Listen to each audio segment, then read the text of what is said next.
প্রথম কথা হচ্ছে আমরা পড়ব কি, মেডিকেলের ইংলিশের জন্য আমরা পড়ব কি, আমাদের টপিক সিলেকশনটা খুব দরকার। ঠিক আছে, আমাদের টপিক সিলেকশনটা খুবই দরকার যে আমরা কোন কোন টপিক থেকে পড়ব। একটা টাইমে দেখা যেত যে পার্টস অফ স্পিচ থেকে বেশ প্রশ্ন আসছে। এইটা তোমার identification of parts of speech হইতে পারে, ইন্টারচেঞ্জ হইতে পারে, কিংবা নাউন প্রোনাউন, এগুলা থেকে প্রশ্ন আসছে, এগুলা থেকে এখনও আসে, বাট আরও কিছু টপিক আছে। সো সর্বপ্রথম আমাদের যেটা মানে লক্ষ্য রাখতে হবে যে আমরা কি কি আসলেও পড়বো এবং কি কি বাদ দিব, এই জিনিসগুলো আমাদের সবচেয়ে বেশি ইম্পর্টেন্ট। তো এখানে তোমাদের হচ্ছে ইম্পর্টেন্সের ভিত্তিতে আমাদের একটা চার্ট আছে, এবং এই চার্টে যে টপিকগুলো আছে 2011-12 থেকে 2024-25 পর্যন্ত আছে। সো এই টপিকগুলাই আমরা পড়বো। এই টপিকগুলো যখন আমরা পড়বো হচ্ছে আমরা অ্যাডমিশন ব্যাচগুলোতে পড়বো বা নিজেরা বাসায় পড়লেও এই টপিকগুলো আমরা হচ্ছে কাভার দিব, এবং এই টপিকগুলো কাভার দিলে তুমি মোটামুটি শিওর থাকো তোমার এগুলার মধ্য থেকেই প্রশ্ন আসবে। ঠিক আছে, তো এখন এইটা আমার আছে, এখানে আসলে অ্যানালাইসিসের খুব জায়গা নেই। তো আমি তোমাদেরকে একটা কথা বলি, ধরো পুরা সিলেবাসটাকে যদি আমরা মেডি সিলেবাসটাকে ভাগ করি, যে মেডি ইংলিশটাকে ভাগ করি, যে আসলে এটার মধ্যে আমাদের কি আছে। আমাদের এখানে যদি বলি মোটা দাগে দুইটা পার্ট আছে, একটা হচ্ছে গ্রামার পার্ট, একটা হচ্ছে আমাদের ভোক্যাব পার্ট। এখন এই দুইটা থেকেই আমাদের প্রশ্ন আসবে, যত প্রশ্ন আসে এই দুইটা থেকে আসবে। এখন আমাদের এ বছরের মেডিকেল ভর্তি পরীক্ষায় গ্রামার থেকে তোমার বেশি প্রশ্ন আসছে।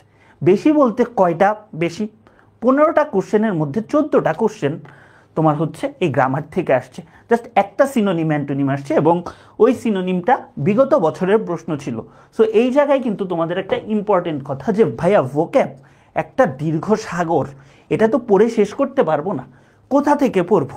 ভাই সহজ কথা, খুবই সহজ কথা, বিসিএস এর প্রশ্নগুলো, বিসিএস প্রিলির 10 থেকে 46তম, মেডিকেলের বিগত 15 বছর 20 বছরের প্রশ্ন, ঢাবির প্রশ্নগুলো, এগুলো আগে শেষ করবা, প্লাস ডেন্টালের প্রশ্নগুলো, এগুলা শেষ করবা। এগুলো শেষ করার পর যদি তুমি টাইম পাও অন্য ভার্সিটির প্রশ্নগুলো পড়বা। সো আমাদের যেহেতু টাইম কম থাকে, আমাদের এই পার্টটা নিয়ে মূল ফোকাসটাই থাকবে বিগত বছরের প্রশ্ন। তো এবছর হয়তো বা ভোকাব থেকে কম আসছে, ঠিক তার আগের বার কি আসছে, ঠিক তার আগের বার এখান থেকে 7টা প্রশ্ন আসছে শুধু ভোকাব পার্ট থেকেই। সো আমরা যখন প্রিপারেশন নিব, আমাদের ভোকাব পার্টেও তোমার হচ্ছে গুরুত্বটা রাখতে হবে বা ইম্পর্টেন্সটা দিতে হবে, গ্রামার পার্টেও দিতে হবে। গ্রামার তোমাদেরকে যা করানো হবে একদম বলে দিতে পারি এর বাইরে গ্রামার আসবে না, ঠিক আছে। বাট ভোকাবটা নিজেদের পড়তে হবে, প্লাস হচ্ছে আমাদের তো কিছু ট্রিক্সের ক্লাস হবে, প্লাস কিভাবে মনে রাখতে হয় বিষয়গুলো নিয়ে আমরা কিন্তু আলোচনা করব। তো তোমাদের আজকে যে লাস্ট মানে এবছরের যে মেডিকেল ভর্তি পরীক্ষা আছে সেটার কিছু কোরিলেশন দেখাই, তোমরা মজা পাবা। ঠিক আছে, তোমরা আমার সাথে সাথে একটু রেসপন্স করবা। তো বলো তো এই প্রশ্নটার উত্তর কি হবে? তোমরা যারা আমার একাডেমিক ব্যাচের ছাত্র আছো, ঠিক আছে, বা হচ্ছে মেডিকেল ব্যাচের বা অ্যাডমিশন ব্যাচের স্টুডেন্ট আছো, তোমরা জানো ভাইয়া এই নিয়মটা পড়াইতে পড়াইতে ক্লাসে অন্তত 20 বার পড়াইছি। ঠিক আছে, ক্লাসে অন্তত 20 বার পড়াইছি, এবং এটা থেকেই প্রশ্ন আসছে। এটার 3টা কেস আছে, ঠিক আছে, এটা ফার্স্ট পেপারেও পড়াইছি, সব জায়গায় এটা পড়াইছি। এটার উত্তরটা কি হবে বলো তো? যারা এফআরবিতে আছো 25 ব্যাচের বাচ্চারা, তারা একটু বলো তো এইটা কি হবে? বা একাডেমিক যারা আছো 26-এর পোলাপানো, এটা পারা উচিত, এটা পারা উচিত। এইটার উত্তরটা কি হবে বলো তো? যে অ্যাডভার্ব, রোটেশনের অ্যাডভার্বটা কি, রোটেশনের অ্যাডভার্বটা কি, এই প্রশ্নটা আসছে। হ্যাঁ, এই তো রিদি বলছো রোটেশনালি, হাদিকা ফেরদৌস বলছো সি রোটেশনালি। এখন তোমার আমি একটা মজার জিনিস দেখাই, এটা তো বারবার বলছি, তুমি এই প্রশ্নটা দেখো, ডেন্টাল 9-10 সালের এই প্রশ্নটা দেখো, সেম প্রশ্ন, যে নিচের কোনটা adverb. Economically, double L Y, তোমাদের কি ক্লাসে পড়াইছি, ডাবল এল ওয়াই থাকলে সেটা কি হবে? সেটা হবে অ্যাডভার্ব। ঠিক আছে, এটা কিন্তু পড়াইছি, এই প্রশ্নটাই তোমার রিপিট হয়েছে। তার মানে একটা জিনিস মনে রাখবা, মেডিকেলের ক্ষেত্রে এই বিষয়টা বেশি খাটে, যে মেডিকেলে এবছরের যেটা অপশন, পরের বছর সেটা প্রশ্ন, আবার এবছরের যেটা প্রশ্ন বিগত সাল মানে সামনের সালগুলাতে সেটা হয়তো বা অপশন আকারে আসবে। সো কনসেপ্টের জায়গাটা সেম থাকে। তো এই জিনিসটা যদি আমরা জানি, আমাদের এখানে কয়েকটা জিনিস জানতে হবে। ঠিক আছে, আমাদের একটা কমন তোমার হচ্ছে মিসকনসেপশন থাকে, সেটা হচ্ছে এল ওয়াই থাকলে সাফিক্স হিসেবে আমাদের যদি এল ওয়াই থাকে, এইটাকে আমরা মোটা দাগে বলে ফেলি অ্যাডভার্ব। আমরা মোটা দাগে বলে ফেলি অ্যাডভার্ব। কিন্তু ভাই এটা না ভুল কথা, এটা আংশিক সত্য কথা। এইটা হচ্ছে অ্যাডজেক্টিভও হইতে পারে, এটা অ্যাডভার্বও হইতে পারে। এখন তোমার মেডিকেলে এই রুলসটা থেকেই তোমার বিগত সালগুলোতে অন্তত 7-8 বার প্রশ্ন আসছে, ঠিক আছে, অন্তত 7-8 বার কোশ্চেন আসছে। তো এখন আমাদের জানতে হবে যে কখন এটা হচ্ছে অ্যাডজেক্টিভ হবে, কখন হচ্ছে অ্যাডভার্ব হবে। ধরো আমাদের একটা কেস আমরা দেখি, আমরা 3টা কেস এখানে পড়ব। ধরো কেস 1, কেস 2, কেস 3। মজার ব্যাপার হচ্ছে এই 3টাই আমরা একাডেমিকে পড়ে আসছি, ঠিক আছে, এবং এগুলা থেকেই প্রশ্ন আসবে। ধরো আমাদের একটা বেসিক নিয়ম জানতে হবে, সেটা হচ্ছে ধরো আমাদের রুট ওয়ার্ডটা হচ্ছে তোমার অ্যাডজেক্টিভ, ঠিক আছে। আচ্ছা, অ্যাডজেক্টিভেরটা তোমাদেরকে পরে বলি, ধরো একদম বেসিক থেকেই আমরা যাই, একদম শুরু থেকেই শুরু করি, ঠিক আছে। ধরো আমাদের মেইন ওয়ার্ডটা বা রুট ওয়ার্ডটা আমাদের নাউন, ঠিক এইটার সাথে একটা এলওয়াই যুক্ত হয়েছে, ঠিক নাউনের সাথে একটা এলওয়াই যুক্ত হয়েছে, তাইলে এটা হয়ে যাবে অ্যাডজেক্টিভ, এইটা হয়ে যাবে অ্যাডজেক্টিভ। ভালো কথা। এখন এটা কি অ্যাডজেক্টিভ না? এখন ধরো আমাদের মেইন ওয়ার্ডটা তোমার অ্যাডজেক্টিভই আছে ভাই, এর সাথে আমাদের এলওয়াই যুক্ত হয়েছে, তাহলে অ্যাডজেক্টিভের সাথে এলওয়াই যুক্ত হইলে সেটা হয়ে যাবে অ্যাডভার্ব। আচ্ছা, এখন এই দুইটা তো গেল। এখন সহজে একটা জিনিস মনে রাখবা, ধরো ডাবল এলওয়াই আছে, এইটা দেখলে ডিরেক্ট অ্যাডভার্ব, এটা দেখলে ডিরেক্ট অ্যাডভার্ব। ধরো এবছর আমাদের পরীক্ষায় কি আসছে বলো তো? Rotationally, rotationally. আচ্ছা, তুমি তো ভাই এটা দেখেই চিনে ফেলতেছো, তুমি জাস্ট এতটুকু দেখো না, এতটুকু দেখেই তো তুমি চিনে ফেলতেছো এটা অ্যাডভার্ব। আর কি কিছু লাগে না?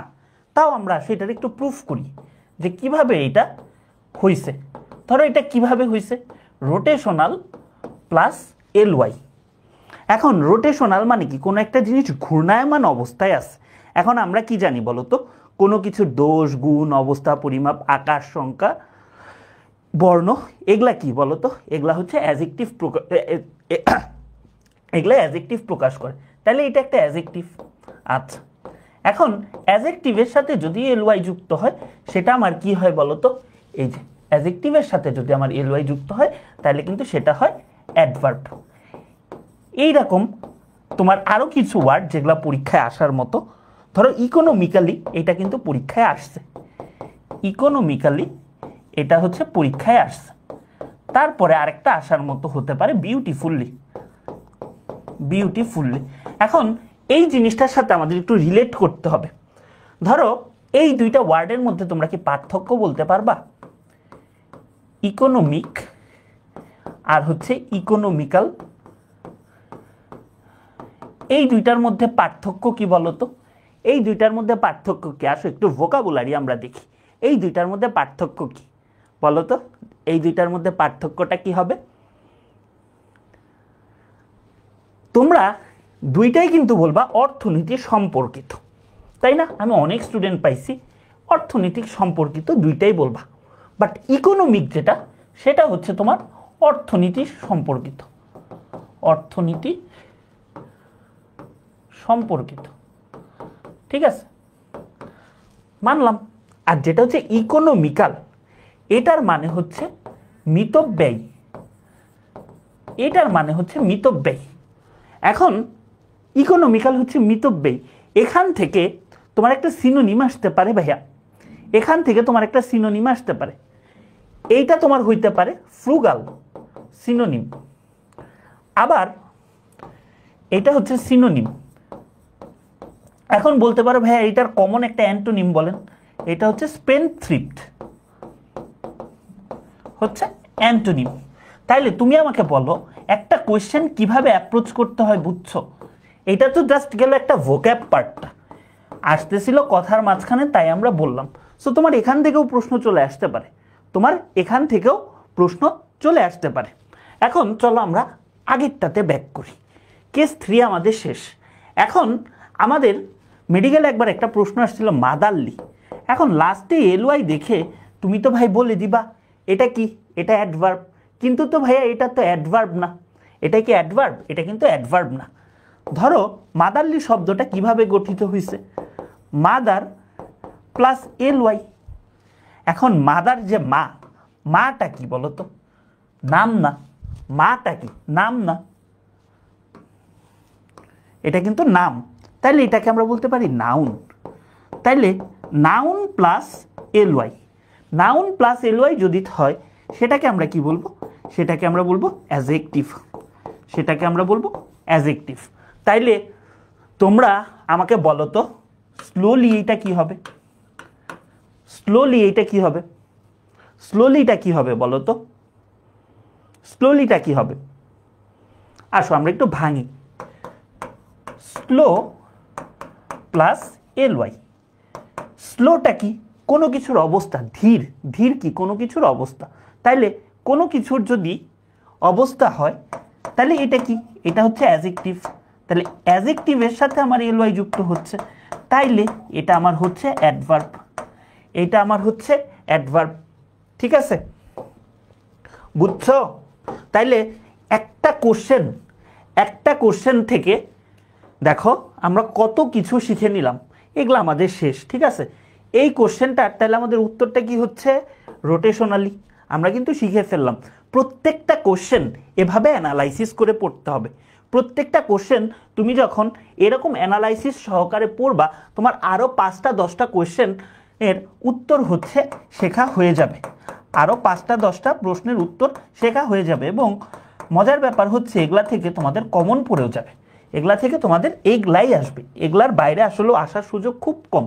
তো এই স্লাইডটা কি ক্লিয়ার? এই স্লাইডটা কি তোমরা ক্লিয়ার?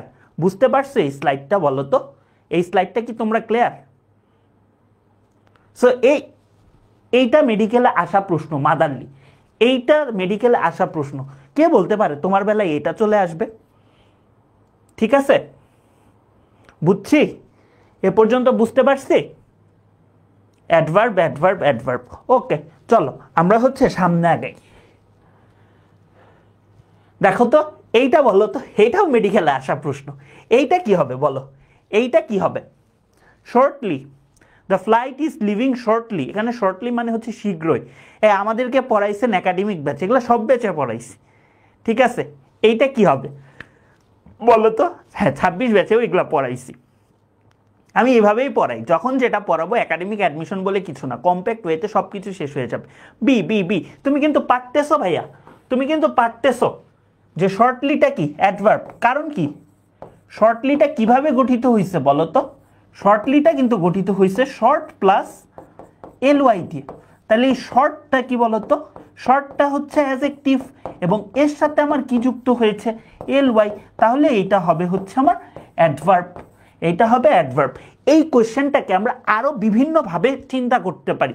আমাদের এখানে ভার্বকে মডিফাই করার জন্য অ্যাডভার্ব, এমপিটিআর ট্রিক্স দিয়ে আমরা বলতে পারি এটা অ্যাডভার্ব। আপাতত আমরা ওগুলাতে না যাই।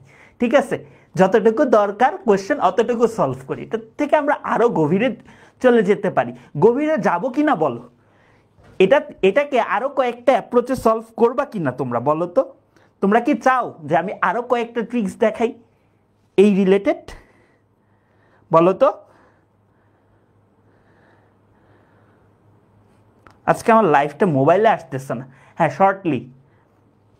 এখন অনেকে বলতে পারো যে ভাইয়া অ্যাডভার্ব তো চিনি না, তাই না? অ্যাডভার্ব তো চিনি না, অ্যাডভার্ব কিভাবে চিনবো? করব।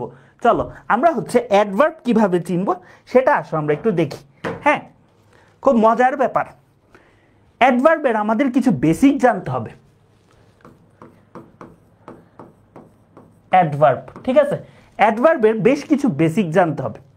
ঠিক আছে, এখন অ্যাডভার্ব আর অ্যাডজেক্টিভের একটা বেসিক পার্থক্য আছে। এদের মূল কাজ হচ্ছে ভাই মডিফাই করা। মডিফাই করা মানে কি? কারো সম্পর্কে একটা এক্সট্রা তথ্য দেওয়া। আচ্ছা, অ্যাডজেক্টিভ কার কার ব্যাপারে এক্সট্রা তথ্য দেয় বলো তো? অ্যাডজেক্টিভ নাউন সম্পর্কে কথা বলতে পারে, অ্যাডজেক্টিভ প্রোনাউন সম্পর্কে কথা বলতে পারে, অর্থাৎ তাদেরকে মডিফাই করে। আচ্ছা, খুব ভালো কথা। এখন অ্যাডভার্ব কাকে কাকে মডিফাই করে?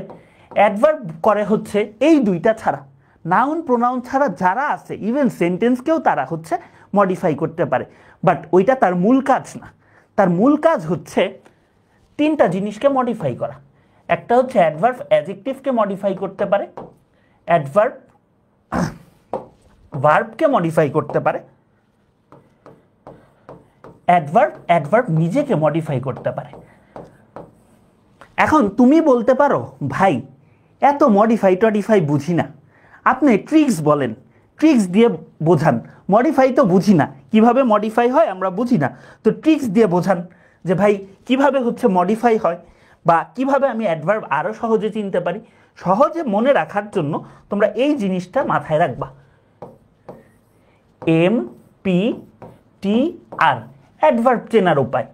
এমতে হচ্ছে ম্যানার, এমতে হচ্ছে ম্যানার, পিতে হচ্ছে প্লেস, টিতে হচ্ছে টাইম, আরতে হচ্ছে রিজন। অর্থাৎ যখন আমার কোনো ম্যানার বা কোনো একটা কাজের ধরন বোঝাবে তখন সেটা হবে অ্যাডভার্ব। আচ্ছা, কোনো একটা কাজ কোথায় হয়েছে সেটার জায়গা বোঝাইলে সেটা হবে অ্যাডভার্ব। আচ্ছা ভালো কথা, কোনো একটা কাজ কোথায় হয়েছে সময় বোঝাইলে সেটা হবে অ্যাডভার্ব। কোনো একটা কাজ কেন হয়েছে সেটার কারণ বোঝাইলে বা রিজন বোঝাইলে সেটা হবে অ্যাডভার্ব। আরও সহজ করে দিই, এটা তো বুঝলাম, আরও সহজ করে দিই। তাহলে তুমি যদি হাউ দিয়ে প্রশ্ন করো উত্তরে যেটা পাবা সেটা হচ্ছে অ্যাডভার্ব। আচ্ছা, তাহলে তুমি হোয়ার দিয়ে যদি প্রশ্ন করো উত্তরে যেটা পাবা সেটা হচ্ছে অ্যাডভার্ব। তুমি যদি হোয়েন দিয়ে প্রশ্ন করো উত্তরে যেটা পাবা সেটা হচ্ছে অ্যাডভার্ব। তুমি যদি ওয়াই দিয়ে প্রশ্ন করো উত্তরে যেটা পাবা সেটা হচ্ছে অ্যাডভার্ব। এই ট্রিক্সটা আমরা মনে রাখবো, এই ট্রিক্সটা আমরা মনে রাখবো। তাহলে তোমরা আমাকে বলো তো, তোমরা আমাকে কয়েকটা জিনিস বলো। ধরো হি রানস ফাস্ট, এখানে তোমার ফার্স্টটা কোন পার্টস অফ স্পিচ এটা তুমি আমাকে বলবা। ধরো আই হ্যাভ এনাফ মানি, এইখানে এনাফটা কোন পার্টস অফ স্পিচ সেটা আমাকে বলবা। আবার ধরো আরেকটা আমার হইতে পারে, সেটা হচ্ছে হি ইজ স্মার্ট এনাফ, এখানে তোমার এনাফটা কোন পার্টস অফ স্পিচ তোমরা আমাকে উত্তর দাও তো, তোমরা আমাকে উত্তর দাও তো এটা কি হবে।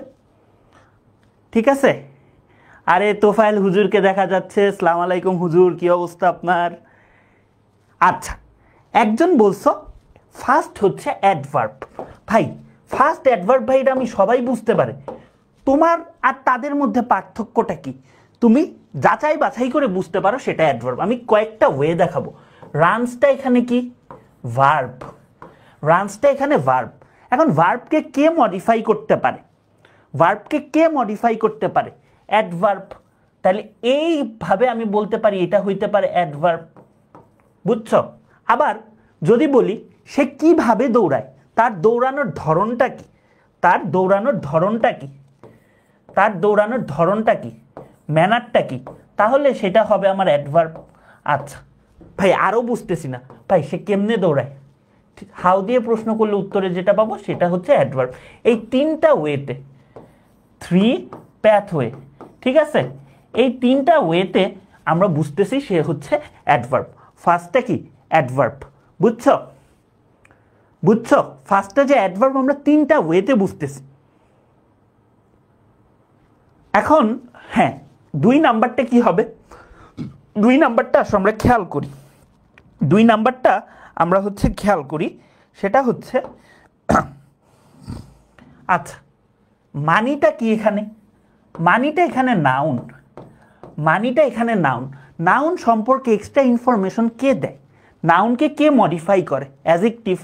তাইলে এইটা কি, এই এনাফটা কি, এই এনাফটা হচ্ছে একটা অ্যাডজেক্টিভ। তাহলে এখানে এই এনাফটা হচ্ছে একটা অ্যাডজেক্টিভ। ভালো কথা ভাইয়া।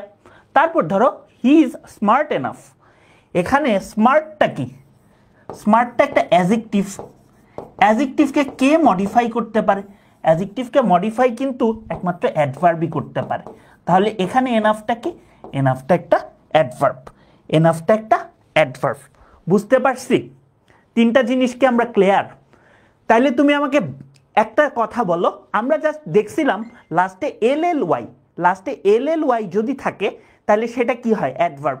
সেখান থেকে আমরা তিনটা কেস দেখলাম, কখন একটা ওয়ার্ড, সেম ওয়ার্ড অ্যাডজেক্টিভও হইতে পারে, অ্যাডভার্বও হইতে পারে, সেটাও আমরা দেখলাম, এবং কিভাবে মডিফাই করে সেটাও দেখলাম। তিনটা ওয়েতে আমরা বের করলাম সে অ্যাডভার্ব। তাহলে একটা কোয়েশ্চেন যদি এভাবে তোমরা সলভ করো তাহলে কি পারবা কি না, তোমাদের পরীক্ষায় আটকানোর কোনো জায়গা থাকবে কিনা, এই ব্যাপারগুলাই আমরা ক্লাসে দেখাই। ঠিক আছে? ক্লিয়ার? এ পর্যন্ত ক্লিয়ার? তোমরা বলো তো এ পর্যন্ত ক্লিয়ার কিনা, বলো ক্লিয়ার? মেডি ইংলিশ সহজ না বলো তো? এভাবে করলে তোমরা পারবা না সব কিছু? এইটা একটা মজার জিনিস দেখাবো, এটার আমি কোনো উত্তরই বলবো না, খালি প্রশ্নটা দেখো, খালি প্রশ্নটা দেখো। এখানে বলছে এনিবডিটা কি, খেয়াল করো এনিবডিটা কি, সালটা খেয়াল করো, মেডিকেল 24-25। দেখো which of the following is an example of indefinite pronoun. এইটার উত্তরটা তোমরা যারা জানো এটা হবে এনি। তাইলে তুমি দেখো এটা আগের বছরের প্রশ্ন, আগের বছরের প্রশ্নে যেটা অপশন সেটা পরের বছর কি, সেটা পরের বছর প্রশ্ন। আগের বছরে যেটা অপশন সেটা পরের বছরে প্রশ্ন।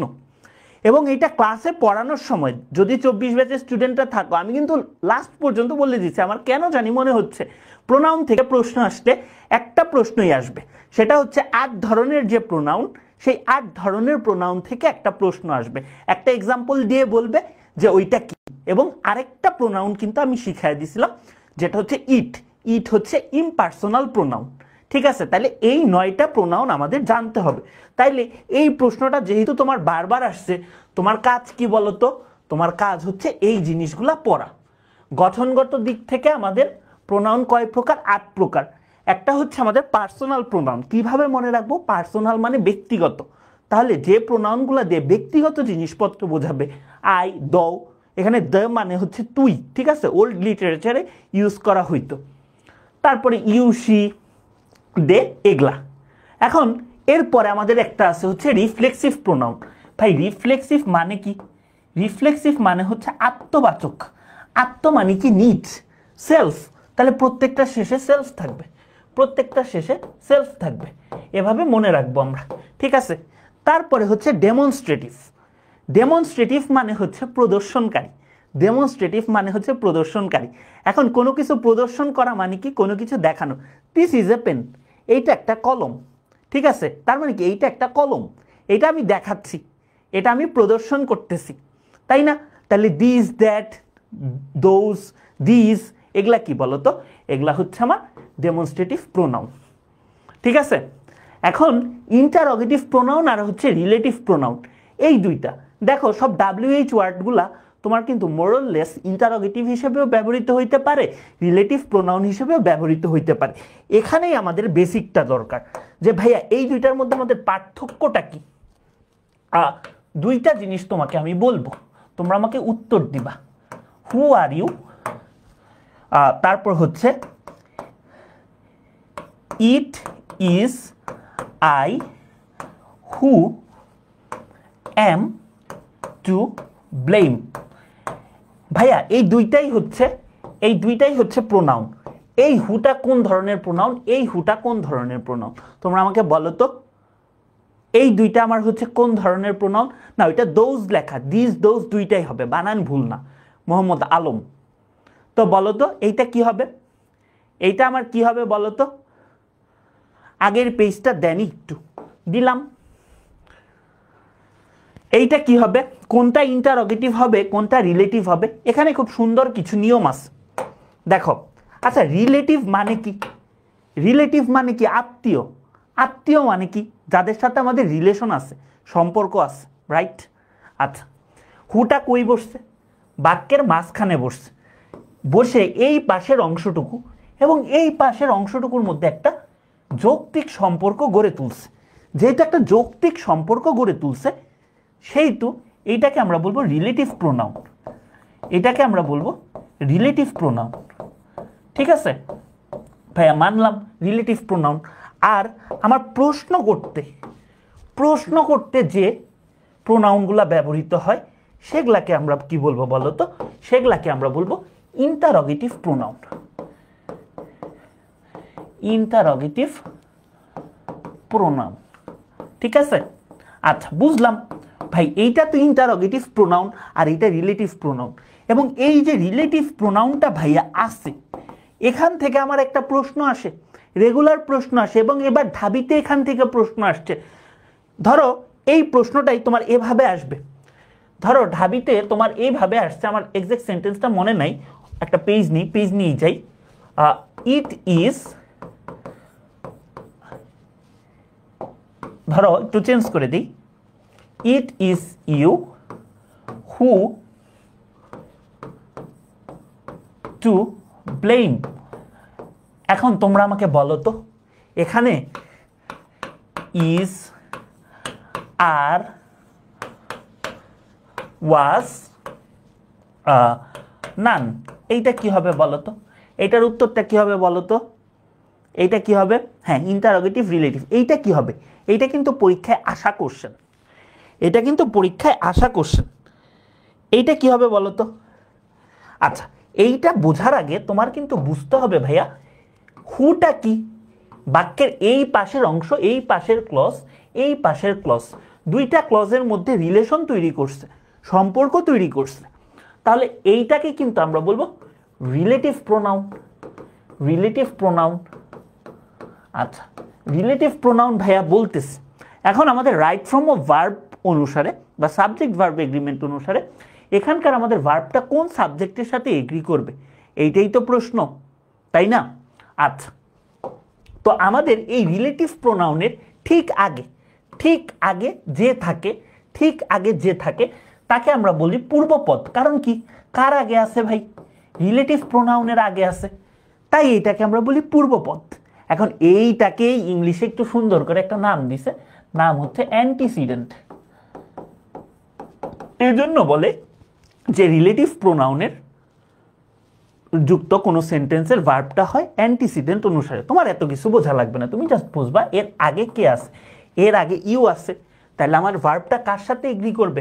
এই ইউ এর সাথে। তাহলে ইউ এর সাথে আমার কোন ভার্বটা হয়? ইউ এর সাথে ইজ হয় না, ওয়াজ হয় না, নান তো হবেই না, তাহলে কিন্তু আমার বি হবে, আর হবে। বুঝছো? এটা কিন্তু ঢাবিতে এবছর আসছে, বুঝছো? ক্লিয়ার? তাইলে দেখছো একটা প্রোনাউনের প্রশ্ন থেকে আমাদের কত কিছু পড়া যায়। আমাদের নলেজের ডেপথটা থাকতে হবে এরকম যে আমরা পড়বো অল্প, বা যাই পড়বো আমরা ইন ডিটেলসে পড়বো। এবং যারা অ্যাডমিশনে ইন ডিটেলসে পড়ে, ভালোভাবে পড়ে, তারাই কিন্তু টপ রেজাল্টগুলো করে। ঠিক আছে? ওকে, চলো আমরা সামনে চলে যাই। এখন এই যে আরো আমাদের কয়েকটা জিনিস আছে, ঠিক আছে? ধরো distributive pronoun, each, either, every, এগুলা হইতে পারে। ইনডিফিনিট প্রোনাউন, যেটা আমাদের মেডিকেলে টানা 2 বছর আসছে। ইনডিফিনিট মানে কি? অনির্দিষ্ট, রাইট? এখন যদি বলি ধরো এনিবডি দিয়ে বললাম, এনিবডি যে কেউ হইতে পারে, এনিবডি যে কেউ হইতে পারে, তাহলে কি এটা নির্দিষ্ট? এটা নির্দিষ্ট না, এটা হচ্ছে অনির্দিষ্ট। এইরকম ওয়ান, এনি, সাম, মেনি, মাচ, ফিউ, লিটল, এগুলা হচ্ছে আমার কি? Indefinite pronoun. ঠিক আছে, আমি অত ডিটেলসে যাচ্ছি না, জাস্ট বলে যাচ্ছি। আর ধরো রেসিপ্রোশাল প্রোনাউন কারা?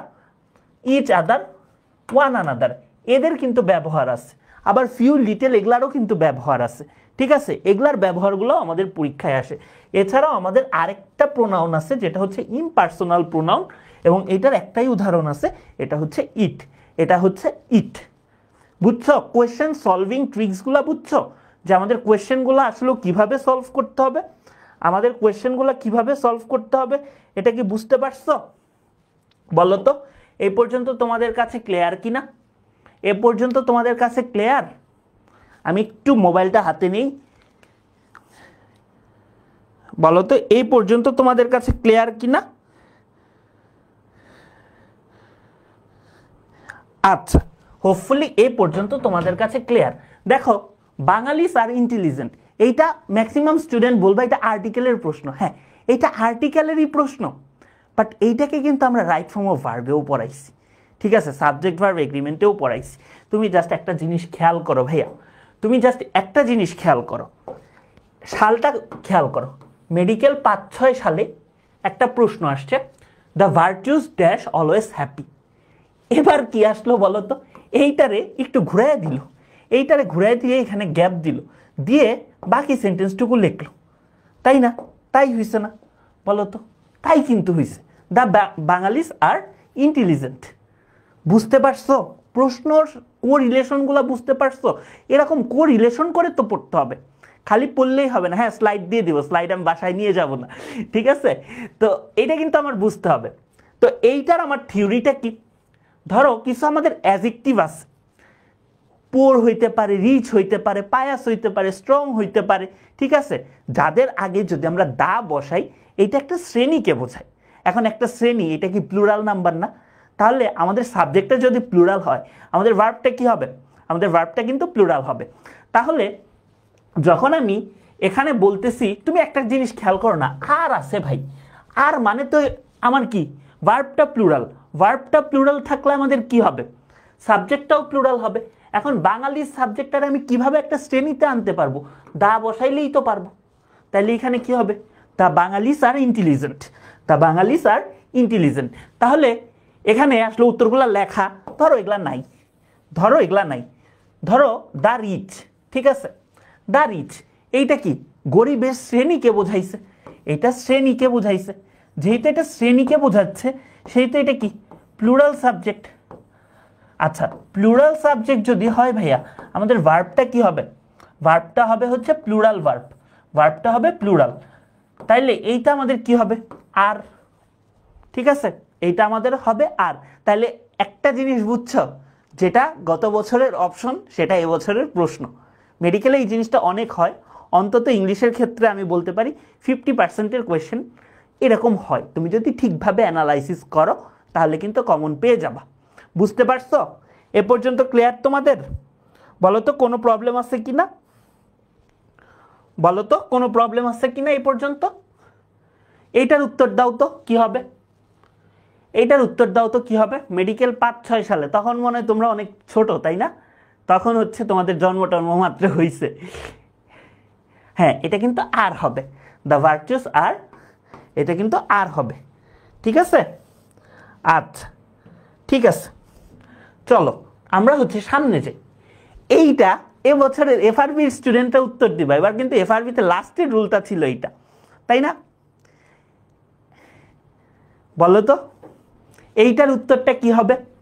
তোমাদেরকে মজার একটা জিনিস দেখাই, আগে দেখাবো, আচ্ছা দেখাই আনি।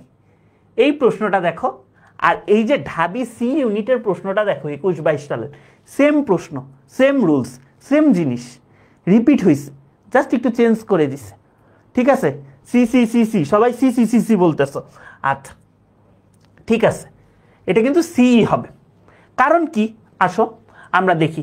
ধরো আমাদের ওয়েন দিয়ে একটা কিছু যুক্ত আছে, বা ওয়েনটা আমার ধরো মাঝখানে আছে। এখন একটা অংশে আমার আছে হচ্ছে পাস্ট ইনডিফিনিট, পাস্ট ইনডিফিনিট, ঠিক আছে, এর সাথে ওয়েন যুক্ত হয়েছে। পরের অংশে সাধারণত আমাদের পাস্ট কন্টিনিউয়াস হয়, পাস্ট ইনডিফিনিটও হইতে পারে, একবারে যে হয় না তা না, বাট পাস্ট কন্টিনিউয়াসটা বেশি প্রচলিত, ঠিক আছে? এই স্ট্রাকচারটা আমরা মনে রাখবো, ঠিক আছে? এখন তোমাদের মধ্যে একটা কমন হচ্ছে কনফিউশন হয়, ভাইয়া পাস্ট ইনডিফিনিট মানে কি, পাস্ট ইনডিফিনিট মানে কি?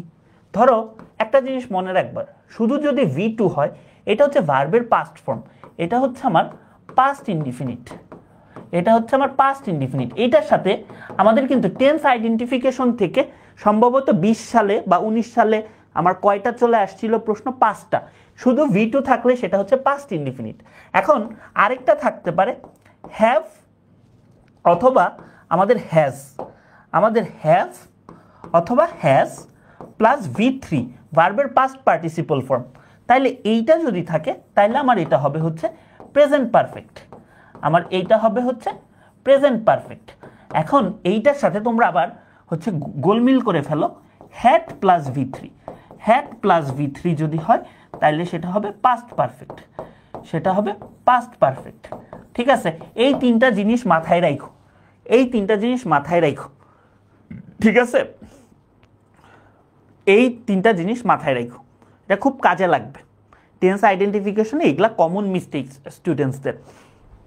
তাহলে এইটা তো আমরা কেস 2 তে পড়ি, কেস 1 এইটার একটা রুলস আছে, বুঝছো, এইটার একটা কেস 1 আছে। কেস 1টা হচ্ছে ধরো ওয়েন মাঝখানে আছে বা সামনেও থাকতে পারে মাঝে মাঝে, এটা প্যারা নাই।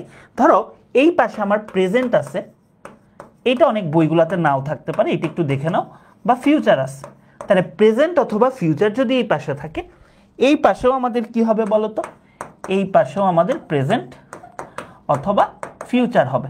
এই তোমরা কি পারমুটেশন কম্বিনেশন করছো, যে এই পাশে একবার ধরো প্রেজেন্ট নিলাম, ওয়েন নিলাম, ফিউচার নিলাম, ঠিক আছে, বা ফিউচার নিলাম, ফিউচার নিলাম, ফিউচার নিলাম, ঠিক আছে, এইটাই ভাইয়া, ভাইয়ার কোনো পাস্ট নাই, সবই ফিউচার, দোয়া করবেন ভাইয়া। তো এইটা কি হবে বলো তো, এইটা কি হবে, ধরো এখানে হচ্ছে ওয়েন আছে, তাহলে এইটা আমার কি, এইটা হচ্ছে আমার ফিউচার, এইটা হচ্ছে আমার ফিউচার, কারণ কি উইল ভিজিট আছে, উইল প্লাস ভার্বের সাথে শ্যাল অথবা উইলের সাথে ভার্বের যদি বেস ফর্ম হয় তাহলে সেটা কি হবে, সেটা ফিউচার, তার সাথে আমার ওয়েন যুক্ত করছি।